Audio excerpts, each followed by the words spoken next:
నమస్తే. Welcome to our channel. నేను మిషాల్ని. తీగ లాగితే డొంకంతా కదులుతుందంటారు సామెత. అట్లానే ఉంది ఈ లిక్కర్ స్కామ్‌కు సంబంధించి. అయితే ముఖ్యంగా లిక్కర్ స్కామ్‌కు సంబంధించి ఎవరైతే నిందితులున్నారో వాళ్ళు మొత్తం గూడా వాళ్ళ ఆస్తులు మొత్తం జప్తు చేయాలని సిబిఐ కోర్టు కోరింది. అయితే ముఖ్యంగా జగన్మోహన్ రెడ్డి ఒక పక్క లిక్కర్ స్కామ్‌కు సంబంధించి ఇంత లోతుగా విచారిస్తుంటే, మరోపక్క జగన్మోహన్ రెడ్డి క్యాడర్ కూడా జగన్మోహన్ రెడ్డిని అని కొడుతున్నారు. ఎందుకు?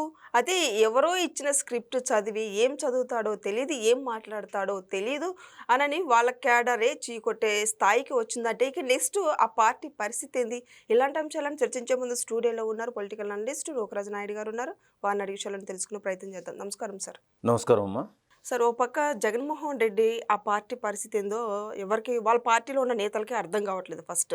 ఎందుకంటే ఎవరో ఇచ్చిన స్క్రిప్ట్ చదివి ఏం చదువుతాడో, ఏం మాట్లాడతాడో అర్థం కావట్లేదని వాళ్ళ పార్టీ కేడర్లే లబోదిబో కొట్టుకుంటున్నారు. మరోపక్క ఇటు చూసుకుంటే లిక్కర్ స్కామ్‌కు సంబంధించి ఎవరు నిందితులు ఉన్నారు, వాళ్ళ ఆస్తులు మొత్తం కూడా జప్తు చేయమని ఈరోజు సిబిఐ కోర్టు కోరింది. మొత్తానికి ఏం జరగబోతుందంటే ఏం చెప్తారు సార్? నిజంగా గొప్ప పరిణామం ఇది. ఇప్పుడు ఎవరైతే అక్రమంగా సంపాదించి ఆస్తులు కూడబెట్టుకున్నారో, ఎవరైతే ప్రజల ప్రాణాలు తీశారో, నిజంగా వాస్తవంగా ఈ 6 సంవత్సరాలు అంటే జగన్మోహన్ రెడ్డి ప్రభుత్వం ఏర్పాటు చేసిన తర్వాత వచ్చినటువంటి ఈ పరిణామ క్రమంలో 35,000 మంది చనిపోయారు. లిక్కర్ తాగి ఒంట్లో ఉన్న బాడీలో ఉన్న పార్ట్లన్నీ చెడిపోయి, జీవితాలు సర్వనాశనం అయిపోయి, కుటుంబాలు సర్వనాశనం అయిపోయి 35,000 మంది చనిపోయినటువంటి కేసు ఇది. చిన్న కేసు కాదు ఇది. లిక్కర్ కేసు అంట, కల్తీ లిక్కర్ కేసు అంట అని చాలా తేలిగ్గా మాట్లాడుతున్నారు చాలామంది. ఒరే యధవల్లారా, 35,000 కుటుంబాలు నాశనం అయిపోయి, కొన్ని వేల మంది బిడ్డల జీవితాలు నాశనం అయిపోయి ఈ ద్వారా. నిజంగా ఇలాంటి కేసులో నిందితులు ఎవరైతే ఉన్నారో వారి ఆస్తులే కాదు, వారిని కూడా ఉరి తీయాలి నిజంగా చెప్పాలంటే. అంత భయంకరమైన కేసు ఈ కల్తీ లిక్కర్ కేసు. ఇది జగన్మోహన్ రెడ్డి హయాంలోనే విత్తనం వేసి పెరిగి మొక్కై వృక్షమై కూర్చుంది. ఈవేళ చంద్రబాబు నాయుడు గారు వచ్చి దాన్ని కొట్టారు, వాస్తవంగా గొడ్డలతో పడగొట్టారు. అంత భయంకరమైనటువంటి కేసు ఇది. కోర్టు అడగడంలో తప్పు లేదు, వాళ్ళ కేసులు జప్తు చేయండి అని అనడంలో తప్పు లేదు. నిజంగా అలా చేస్తేనే ఈవేళ ఆర్థిక నేరస్తులు, సమాజానికి పట్టిన చీడ పురుగులు ఆర్థిక నేరస్తులు, అతి భయంకరమైన ఆర్థిక నేరస్తులు ఎవరన్నా ఉన్నారంటే ఎక్కువ పర్సెంట్ మన ఇండియాలో పెద్ద ఆర్థిక నేరస్తులు వైసీపీ లీడర్సే. జగన్మోహన్ రెడ్డే వాస్తవంగా జగన్మోహన్ రెడ్డి పేరు 35 కేసులు, ఇవాళ 13 కేసులకి ఏదో చేసుకున్నట్టున్నారు వాళ్ళు. వాస్తవంగా అంత పెద్ద ఆర్థిక నేరస్తుడు ఈవేళ ఏం మాట్లాడుతున్నాడో ఆయనకు అర్థం కావట్లే. ప్రజల పక్షాన్ని మాట్లాడడం చేత కాదు, ప్రజల్లోకి రావడం చేత కాదు, కానీ ప్రజలను మాత్రం ఏదో రకంగా ఇబ్బందుల్లో పెట్టి వారి జీవితాలు నాశనం చేయడం మాత్రం చాలా బాగా తెలుసు. తర్వాత దాచేసుకోవడం బాగా తెలుసు. కాబట్టి ఈ కోర్టు చేసినది నిజంగా ఇలా చేయగలిగితే ఎవడైనా సరే రాజకీయ నాయకుడు కానీ ఆర్థిక నేరస్తుడు కానీ జీవితంలో తప్పు చేయకుండా ప్రజల పట్ల మంచి స్వభావంతో ఉంటారని చెప్పి నేను అనుకున్నాను. నిజంగా కోర్టు చెప్పడం చాలా చాలా ఆనందంగా ఉందమ్మా. ఇంకోటి ఏమిటి మీరు అన్నారు, కేడర్ జగన్మోహన్ రెడ్డి ఎక్కడ ఉంటుందమ్మా? ఏముంది, ఈయన చేసింది ఏం చెప్పండి. ఇప్పుడు ఓడిపోయారు అంటే గెలుపు ఒకటే కాదు కదా, ఓటమి కూడా ఉంటుంది. మనిషి జీవితంలో గెలుపు ఒకటే కాదు, ఓటమి కూడా ఉంటుంది. ఎక్కడ ఏ రంగంలో అయినా గెలిపోవటం సహజం, మామూలుగా. మరి అలాంటప్పుడు ఇతను ఇప్పుడు గెలిపేనా? నాకు అర్థం, గెలిస్తేనే ఇతను పరిపాలన చేస్తాడా? ప్రజల మధ్యకి రాడా? కాబట్టి ముందు చూపు ఎవరికి కనపడదు. ఇంకా ఈ పార్టీ బలోపేతం అయ్యే ఎక్కడా కూడా బలోపేతం అయ్యే అవకాశాలు ఎక్కడా కనిపించట్లా. కాబట్టి ఎవరైనా సరే అలాగంటారు. నాయకుడు అనేవాడు సైన్యాన్ని మంచి మోటివేషన్ చేసి ముందుకు తీసుకెళ్ళాలి. ఫ్యూచర్లో బలంగా ఉండాలంటే ఇప్పుడు ప్రజల పక్షాన్ని ఏ విధంగా నిలబడాలి, ప్రజలకు ఏ రకమైన సాయం చేయాలి, ఈ పెద్ద పెద్ద విపత్తులు వచ్చినప్పుడు ఎలా అండగా నిలబడాలి, అసెంబ్లీలో కార్యక్రమాలు జరుగుతున్నప్పుడు మనం ఎలా ఉండాలి, ప్రజల పక్షాన్ని ఎలా నిలబడాలి, ఇవన్నీ చేస్తేనే ప్రజానాయకుడు అవుతాడు. ఫ్యూచర్లో ఒకవేళ ఓటమి జరిగినా మళ్ళీ గెలిచే అవకాశం ఉంటుంది. కాబట్టి ఇతను ఏమీ తెలీదు, అర్ధాంతరంగా వచ్చినటువంటి ఆ అధికారాన్ని ఒక 10-15 సంవత్సరాలు వెనక్కి తోసేశాడు రాష్ట్రాన్ని అభివృద్ధి పదంలో. 15 సంవత్సరాలు 20 సంవత్సరాలు, కొంతమంది అంటే 30 సంవత్సరాలు తోసాడు అన్నారు. వాస్తవంగా చంద్రబాబు నాయుడు గారు వచ్చారు కాబట్టి ఓ 10 సంవత్సరాలు ఉంటే అదంతా క్లియర్ చేసి ఒక స్థాయిలో నిలబెట్టగలుగుతాడు. కాబట్టి ఇలాంటి వ్యక్తికి ఇక ఫ్యూచర్ ఉండదండి. జగన్మోహన్ రెడ్డి ప్రజల్లోకి రాడు కానీ ఎక్కడ శవం కనిపిస్తే అక్కడికి వెళ్దామా, లేదా మన తుఫాను కూడా ఎక్కడ శవం కనిపిస్తే విమర్శించి మాట్లాడదామన్న స్థాయిలోనే ఉన్నాడని జగన్మోహన్ రెడ్డి ప్రజల నుంచి వస్తుంది. అమ్మా, జగన్మోహన్ రెడ్డిని ఏమనకండి. వారికి ఇచ్చే సలహాదారులు ఉన్నారు. ఉమ్, జగన్మోహన్ రెడ్డి గారు 70 మందిని పెట్టుకున్నాడు. అప్పుడు సలహాదారులు ఒక్కొక్కరికి 2 లక్షలు 4 లక్షలు జీతం అంట. అందులో 53 రెడ్లే అనుకో. అదేదో కులం గురించి మనం మాట్లాడకూడదు, తప్పు. కాబట్టి ఈ సలహాదారులను మంచి సలహానే ఇవ్వాలి కదా. సార్, జగన్మోహన్ రెడ్డి గారు, మనం ఈ రకంగా ప్రజల్లో ఉంటే మనం బలోపేతం అవుతాం, ఈ రకంగా ప్రజల పక్షాన్ని నిలబడితే మనం బలోపేతం అవుతాం, ఈ రకంగా ప్రజలకు సేవ చేస్తే రేపు ఫ్యూచర్లో మనం వచ్చే అవకాశాలు ఉన్నాయని చెప్పే ఈ దరిద్రులు ఉండాలి కదా. ఇన్ని లక్షల జీతాలు, ఇన్ని కోట్ల రూపాయల జీతాలు తీసుకున్నారు కదా. అవును. ఆయనకంటే తెలియదు, ఇప్పుడే కాదు ఎప్పటికీ తెలియదు. మరి తెలిసి ఉండేలాగుంటే సంక్షేమాన్ని నమ్ముకుని ప్రజాపాలన ఎందుకు వదిలేస్తాడు, అభివృద్ధిని ఎందుకు వదిలేస్తాడు? ఆయనకేం తెలదు. తెలియదు కాబట్టి వీళ్ళు డ్రామా అలాంటి ఇష్టానుసారం జగన్మోహన్ రెడ్డికి భజన చేస్తూ దోసిపాటేశారు రాష్ట్రాన్ని మొత్తాన్ని. కాబట్టి వీళ్ళ అధోపాతాళానికి ఆంధ్రప్రదేశ్ వెళ్ళిపోయిందంటే కారణం జగన్మోహన్ రెడ్డి వల్లే, ఆయన అసమర్థత వల్లే, ఆయన తెలివి తక్కువ వల్లే ఈవేళ రాష్ట్రం అలా అయిపోయింది. ఒక పక్క చంద్రబాబు నాయుడు గారు, లోకేష్ గారు, పవన్ కళ్యాణ్ గారు పద్మవ్యూహంలాగా బన్నీ ఎక్కడ ఈ రాష్ట్రాన్ని అభివృద్ధి చేసుకోవాలని తలమునకలైపోయి పగడ్బందీ వ్యూహంతో ముందుకెళ్తూ రాష్ట్రాన్ని నిలబెట్టుకుంటూ వస్తున్నారు. జగన్మోహన్ రెడ్డి చేసిన విధ్వంసానికి రాష్ట్రం ఒక 30 ఏళ్ళు కోలుకోదు. కానీ వేళ వాళ్ళు స్వచ్ఛమైన ఆలోచనతో, పగడ్బందీ ప్లాన్తో ముందుకు వెళుతున్నారు. కాబట్టి ఇవాళ ఆంధ్రప్రదేశ్ బాగుంది. దానికి తోడు కేంద్ర ప్రభుత్వం ఇంత అన్యాయమైన రాష్ట్రానికి ఏదైనా చేయాలని మన గౌరవ ప్రధానమంత్రి నరేంద్ర మోడీ గారు చూడడం, వేళ రాష్ట్రం చేసుకున్న అదృష్టం. మళ్ళీ జగన్మోహన్ రెడ్డి వచ్చితే ఏమైంది? శ్మశానం అయిపోయేది రాష్ట్రం. ఎక్కడ కూడా ఏ అవకాశాలు ఉండకపోను. అప్పటికే జగన్మోహన్ రెడ్డి ప్రభుత్వం దిగిపోయిన నాటికి యువకులంతా కూడా పని కోసం రాష్ట్రాలు తరలి వెళ్ళిపోయారు. ఇప్పుడు హైదరాబాద్ కానీ, బెంగళూరు కానీ, మద్రాస్ కానీ ఇలా ఎంతమంది, అసలు ఆంధ్రాలో కుర్రోళ్ళే లేరు నిజంగా చెప్పాలంటే. చదువుకున్న కుర్రోళ్ళు తప్ప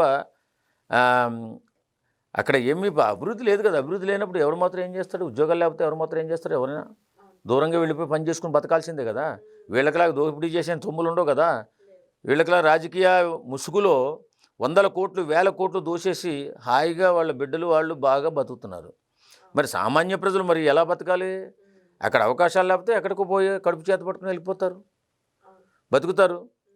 కాబట్టి జగన్మోహన్ రెడ్డికి ముందు చూపు లేదు కాబట్టి కేడర్ కూడా దెబ్బతినేస్తే ఇక జగన్మోహన్ రెడ్డి పార్టీ ఉండదుగా, ఉండే అవకాశాలు లేవు. సార్, మొత్తానికి చూసుకుంటే ఇప్పుడు సాక్షి మీడియాలో జడ శ్రావణ్ కుమార్ అని సింగిల్గా వస్తాడు, జగన్ మాట్లాడుతున్నాడు అనమాట. సింగిల్గా వస్తాడు, మీ అంతు తేలుస్తాడని ప్రతిసారి తను ఎప్పుడు మాట్లాడుతూ ఉంటాడు. మరి ముఖ్యంగా జనసేన పార్టీ గురించి విమర్శిస్తూ మాట్లాడుతుంటే పవన్ కళ్యాణ్ గారి గురించి ఎందుకు ఆయన అట్లా విమర్శలు చేయడం అంటే ఏం చెప్తారు సార్? నిజంగా జడ శ్రవణ్ కుమార్ అనేవాడు ఒక విధవలా మాట్లాడుతుంటాడు ఎప్పుడు కూడా పవన్ కళ్యాణ్ గురించే. పవన్ కళ్యాణ్ జీవిత చరిత్రలో ఆయన సంపాదన మొదలైన తర్వాత ఆయన సంపాదనలో సగం ప్రజలకే ఖర్చు పెట్టారు. అంతే తప్ప రాజకీయాల్లో సంపాదించింది ఖర్చు పెట్టలా, వేరే రకంగా అక్రమంగా వచ్చింది ఖర్చు పెట్టలా. ఆయన కష్టాజితాన్ని ఖర్చు పెట్టాడు. మరి అలాంటి మనిషి దగ్గర అది నిజంగా అలాంటి సాయం చేసే మనిషిని దేవుడు అంటారు. అలాంటి దేవుడి పట్ల అనుచిత వ్యాఖ్యలు చేస్తున్నటువంటి జడ శ్రవణ్ కుమార్ అనే విధవ బుద్ధి జ్ఞానం ఉందా ఆ విధవకి? మళ్ళీ జడ్జిని అని చెప్తున్నాడు. జడ్జి అంటే వాస్తవంగా న్యాయ వ్యవస్థలో జడ్జి దేవుళ్ళు అంటాడు. మరి వీడు జడ్జిగా పనిచేశాను అంటున్నాడు. ఈ విధవకి జడ్జి పదవి ఎలా వచ్చింది నాకైతే అర్థం కావట్లే. ఇలాగే ఉంటారు జడ్జిలంతా. మరి ఇలా జడ్జిలంతా ఎలా ఉంటే ప్రజలకు ఏం న్యాయం జరుగుతుంది? ఇప్పుడు పవన్ కళ్యాణ్ చేసినటువంటి త్యాగాన్ని గుర్తించకుండా 24 గంటలు పవన్ కళ్యాణ్ని విమర్శిస్తే వాడికి పేరు వస్తుందని ఏడ్చే ఇలా జడ శ్రవణ్ కుమార్ లాంటి వ్యధవులు ఉన్నందువల్ల న్యాయ వ్యవస్థకి కళంకమే కదా. మరి ఇలాంటి వ్యధవులను కట్టడి చేయవలసిన అవసరం ఉంది కదా. మరి ఇష్టానుసారం అతను మాట్లాడుతూ, ఇష్టం వచ్చినట్టు మాట్లాడుతూ, నీచంగా నికృష్టంగా మాట్లాడుతూ ఇవాళ పవన్ కళ్యాణ్ని ఇష్టానురీతిగా మాట్లాడుతున్నాడంటే మరి ఇలాంటి విధవ పట్ల మరి పోలీసులు ఏం చేస్తున్నారు నాకు అర్థం కావట్లా. వచ్చి అది జనసేన ఆఫీస్లో వచ్చి కూర్చుంటాడు. ఏం నా కొడక తొక్కితే ఎక్కడ పోతావో కూడా తెలియదాడు. వాస్తవంగా ఏమి అనుకుంటారు, ఎప్పుడు కూడా జన సైనికులు విమర్శిస్తూ జన సైనికులు తిడుతూ ఉన్నాడు వీడు. వచ్చంటే ఆడు కూర్చుంటాడు, రమ్మను ఒకసారి చూద్దాం. ఇప్పుడు ఏదైనా సంస్కారంతో ఉండాలి, మనిషిగా మాట్లాడాలి. అంత గొప్ప వ్యక్తిత్వం ఉన్న పవన్ కళ్యాణ్ గారినే టార్గెట్ చేస్తూ 24 గంటలు ఈ యధవ ఎవడి కోసం? ఈ ఆర్థిక నేరస్తుల కోసం. ఈ ఆర్థిక నేరస్తుల పక్షాన మాట్లాడుతున్నటువంటి ఇలాంటి కుక్క నిజంగా ఎంత తప్పుడు మాటలు మాట్లాడుతున్నాడు. దేవుడు లాంటి పవన్ కళ్యాణ్ విమర్శిస్తాడు, పక్కలో ఆర్థిక నేరస్తులను పెట్టుకుని ఏడుస్తూ ఉంటాడు ఈ యధవ. తప్పు కదా. మళ్ళీ జడ్జిని అని చెప్తాడేంటి? అంటే న్యాయ వ్యవస్థ కళంకం తీసుకురావాలన్నా? నువ్వు ఆ జడ్జిని అని చెప్పకరా సన్నాసెదవా అని చెప్పి నాలుగుడు అంటాడు. ఎందుకంటే నువ్వు రాజకీయ నాయకుడిని అని చెప్పుకో, ఎవడు కాదన్నాడు? ఇప్పుడు నువ్వు జడ్జిని అని చెప్పుకున్నందువల్ల రేపొద్దున న్యాయ వ్యవస్థకి చెడ్డ పేరు వస్తుంది కదా. కాబట్టి ఇలాంటి శ్రవణ్ కుమార్ లాంటి ఇలాంటి చెత్త యధవుల గురించి ఎక్కువగా మాట్లాడకూడదు. ఎందుకంటే వీడు ఒక చెత్త నా కొడుకులా తయారైపోయాడు. తర్వాత మళ్ళీ కులాన్ని తీసుకొస్తాడు. వాడు ఏదో ఎస్సీ అంట, వచ్చి కూర్చుంటాడా? జనసైకిల్ అంత అమాయకులా? అంటే ఏం లేదమ్మా. ఇప్పుడు ఎవరొకరు కోపం వస్తారు నాలంటోడికి, ఏదో ఆఫీస్కి వెళ్ళి 2 తంతే ఇదిగో పవన్ కళ్యాణ్ చేపించేయడం బోర్ నేడిచి ఏదో పేరు తెచ్చుకోవడం కోసం ఏడుతున్నాడు తప్ప, ఇలాంటి వెధవలు సమాజానికి పట్టిన చీడ పురుగులు. ఇది నేను చెప్తున్నా. లేకపోతే పవన్ కళ్యాణ్ ఇంత సంపాదించాడు, మరి చూపించమని ఈ యధవని.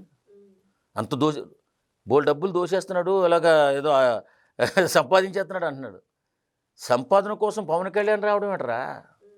ఈ సన్నాసి వెధవకు తెలియక కానీ సంపాదన కోసం పవన్ కళ్యాణ్ రాజకీయాల్లోకి వచ్చాడా? ఒక్క సినిమా చేస్తే 100 కోట్లు వస్తాయా? ఏం చేసుకుంటాడు? డబ్బుతో పని లేని మహానుభావుడు అతను.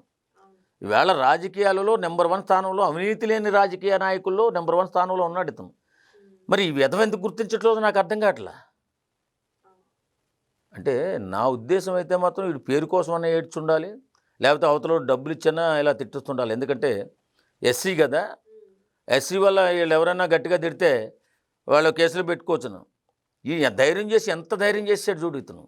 వచ్చి జనసేన ఆఫీసులో కూర్చుంటాడు, మళ్ళీ ఉంటాడు ఐడు. అలాంటి మాటలు మాట్లాడకూడదు. ఎందుకంటే యువతలోడు కూడా మాట్లాడతాడు, రమ్మని వస్తాను నా కొడుకుని తొక్కితే ఆడుంటాడు కూడా తెలియదు. ఇంక ఇవన్నీ మాట్లాడుకుంటే ఇంకా చాలా చండాలంగా ఉంటుంది. నిజంగా అలాంటి వెధవ రాజకీయాల్లో ఉండడం కూడా ఆంధ్రప్రదేశ్ చేసిన ఎప్పుడో వాస్తవంగా చెప్పాలంటే అలాంటి వాడు రాజకీయాల్లో ఉండకూడదు. ఎందుకంటే అలాగే ఇవ్వలేదు అవకాశాలు, ప్రజల అవకాశాలు ఇవ్వాల. ఇవాళ పవన్ కళ్యాణ్ బట్టి ఎడుతున్నాడు ఈ వెధవ. Thank you sir. Thank you.